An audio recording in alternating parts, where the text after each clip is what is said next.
Wala nang intro-intro siya si Ravi Tolpo. Galit sa masama, akala ko totoo.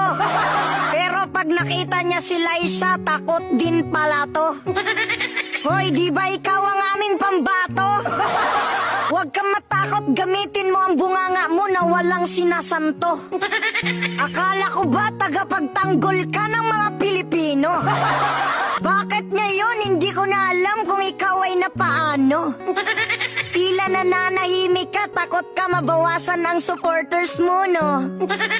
Alam mo, sir, hindi na mabilang ang kanilang pagkakamali. Bakit hindi ka man lang nagsasalita? Totoo ba na ikaw ay makapili? Sir Rafi, noon busis ka ng mga inaapi. Ngayon bigla ka na lang naging pipe. Huwag mong isipin kung ang makakalaban mo ay higante. Sapat na sa mga tao na malaman nila na ikaw ay tunay na kakampi.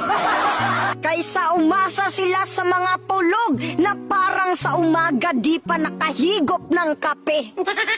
Kumilos ka na, mahal namin sa Senado. Maghihintay na lang ba tayo ng sweldo?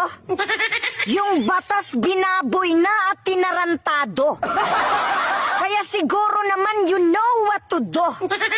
Yung mga hindi pulis, bawal magsuot ng uniforme, nasa seksyon yan nakasaad.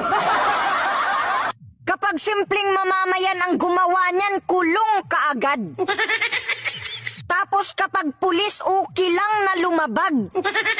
Wow, ang galing nyo, wala kayong katulad. Mga sir, hindi ko sinasabi na pagdating sa batas kayo ay magpapiling inyo.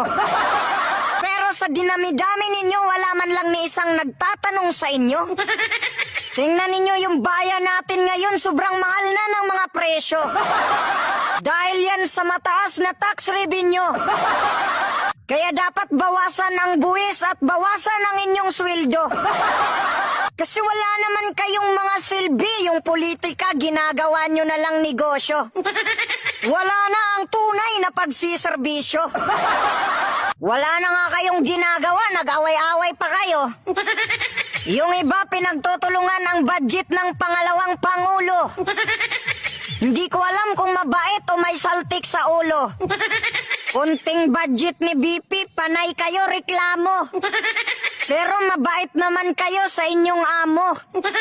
Ayaw bigyan ng budget si BP, tapos kapag walang proyekto, sasabihin ninyo, ay, walang kwentang tao. Milyon lang ang budget ni BP, pero tumutulong sa national security, pero secret.